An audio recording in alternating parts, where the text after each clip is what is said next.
जारी है। जंग और महायुद्ध के बीच में अब आशंका गहराती हुई नजर आ रही है कि क्या अब तीसरा विश्व युद्ध होगा, क्योंकि न्यूक्लियर प्लांट को लेकर जिस तरीके से हमला रूस की तरफ से किया गया है उसके बाद अब चिंता हर एक देश की बढ़ती हुई नजर आ रही है। और बड़ी खबर आपको बता दें, यूक्रेन के सूमे में बिजली और पानी का संकट गहराता हुआ नजर आ रहा है। बिजली और पानी की सप्लाई रोक दी गई है, रुक चुकी है सप्लाई। रूस की बमबारी के बाद बिजली और पानी का संकट अब दिखाई दे रहा है। रूस की सेना लगातार हमले कर रही है और ऐसे में यूक्रेन के सूमे में बिजली और पानी का संकट। कल से सूमे में बिजली और पानी नहीं है और ऐसे में आम लोगों को सीधे तौर पर दिक्कतों का सामना करना पड़ रहा है। बिजली और पानी की सप्लाई रोक दी गई है, ठप हो चुकी है सप्लाई और ऐसे में सीधे तौर पर आप देखिए किस तरीके से बिजली और पानी का संकट वहां पर गहराता हुआ नजर आ रहा है। रूस की सेना हर उस जगह पर हमला कर रही है जहां से सीधे तौर पर आम लोगों को मदद पहुंचाई जा सके, खाने पीने का सामान वहां से सप्लाई किया जाता रहो, बिजली की सप्लाई हो, पानी की सप्लाई हो, वहां सभी प्लांट्स पर इस वक्त धावा बोलती हुई रूस की सेना। और ऐसे में आप देखिए कल से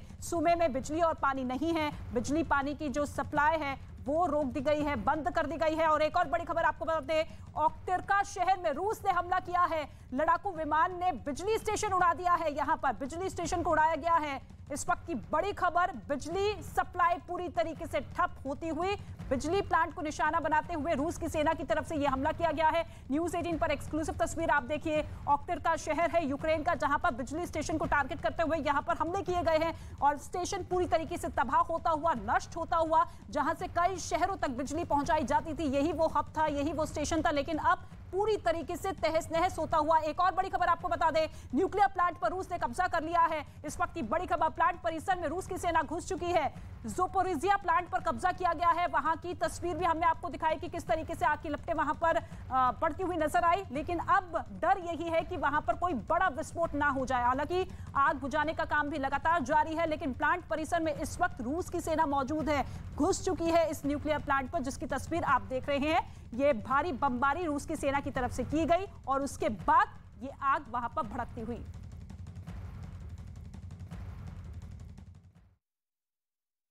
हुए तेजी से निकल गए, जिसके बाद वहां एक जोरदार धमाका हुआ जिससे पूरा इलाका थर्रा उठा।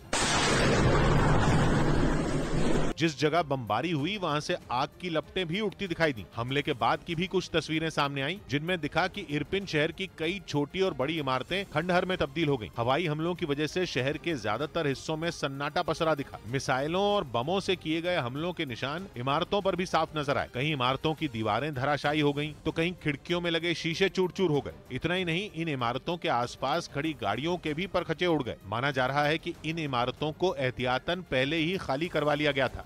वहीं रूस की सेना ने वहां के आम नागरिकों को भी निशाना बनाना शुरू कर दिया।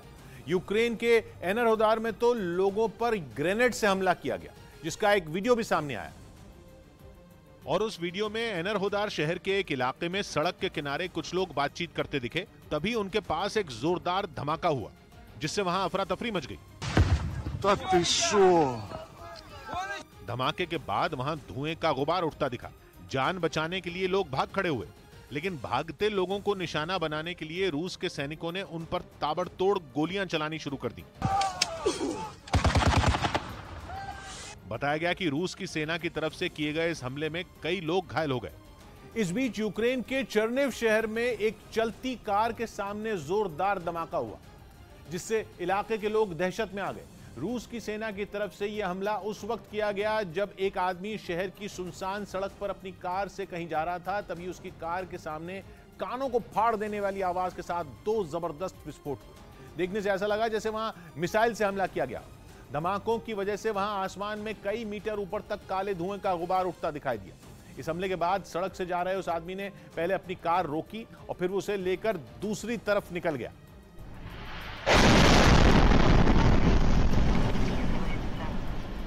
उधर जंग के बीच यूक्रेन की एक बंदरगाह पर बांग्लादेश का एक जहाज मिसाइल हमले में तबाह हो गया, जिसमें एक इंजीनियर की मौत हो गई। इस हमले का एक वीडियो भी सामने आया, जिसमें दिखा कि यूक्रेन के मिकोलाइव में बंदरगाह पर एक जोरदार धमाका हुआ। इसके बाद वहां से आग की लपटें और धुएं का गुबार उठता दिखा। बताया गया कि जिस जहाज पर हमला हुआ उस पर बांग्लादेश का झंडा लगा था और वो 24 फरवरी को सामान लेकर वहां पहुंचा था, लेकिन युद्ध शुरू होने की वजह से वो वहीं फंस गया। इसी बीच रूस के मिसाइल हमले में वो तबाह हो गया। इस हमले में बांग्लादेश के एक इंजीनियर ने दम तोड़ दिया, जबकि कई लोग घायल हो गए।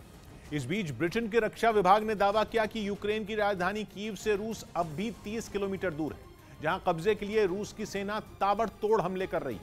ऐसी बमबारी दिन में ही नहीं, रात में भी जारी है, जिसका एक और वीडियो सामने आया। इसमें दिखा कि वहां रात में ऊंची ऊंची इमारतों के पीछे एक बड़ा धमाका हुआ, जो इतना जोरदार था कि इससे कीव के आसमान में चारों तरफ रोशनी ही रोशनी हो गई। एक पल के लिए लगा कि कहीं दिन तो नहीं हो गया। इसी कीव की कुछ सैटेलाइट तस्वीरें भी सामने आई, जिनमें वहां धुआं ही धुआं नजर आया। मतलब एक साथ कीव के कई ठिकाने तबाह कर दिए गए। 2 दिन पहले ही रूसी सेना के 64 किलोमीटर लंबे काफिले की तस्वीरें भी सामने आई थी, जो लगातार कीव की ओर कूच कर रही है। उधर यूक्रेन में हफ्ते भर से जड़ी जंग में रूस ने खेरसोन पर कब्जा तो कर लिया, लेकिन उसके बावजूद शहर में युद्ध जारी है। खेरसोन के हाथ से जाने के बाद यूक्रेन की सेना दोबारा उसे पाने की लड़ाई लड़ रही है, और यही वजह रही कि वहां के फौजियों ने रूसी सेना के कुछ ट्रकों को फूंक डाला। जो तस्वीरें सामने आई उनमें बदले।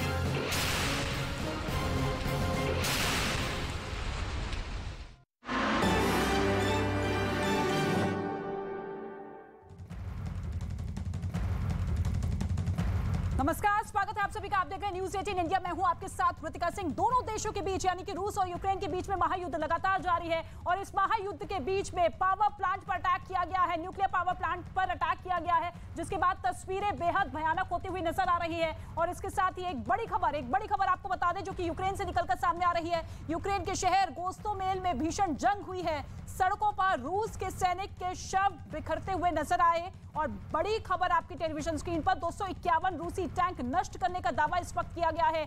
33 लड़ाकू विमान मार गिराने का दावा यहां पर किया गया है। 37 ऐसे हेलीकॉप्टर है जिसे नष्ट करने का दावा यहां पर किया गया है। इस महायुद्ध में रूस से जंग पर यूक्रेन की तरफ से यह बड़ा दावा किया गया है।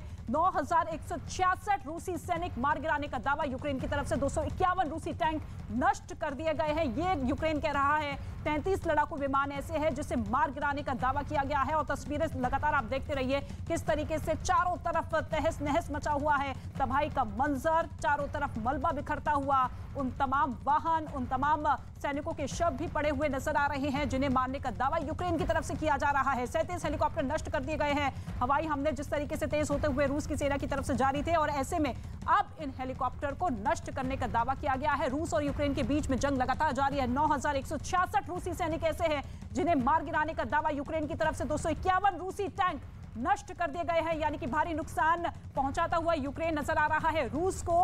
रूस पर कई तरह के प्रतिबंध लगा दिए गए हैं। 38 ऐसे देश हैं जिन्होंने एयर स्पेस बंद कर दिया है रूस के विमानों को लेकर, लेकिन इसका कोई असर रूस पर नजर नहीं आ रहा है। रूस की सेना अभी भी पूरी इंटेंसिटी के साथ आगे बढ़ती हुई नजर आ रही है, और अब सवाल यही है कि राजधानी कीव पर आखिर कब रूस की सेना कब्जा कर सकती है, क्योंकि घेरेबंदी पिछले कई दिनों से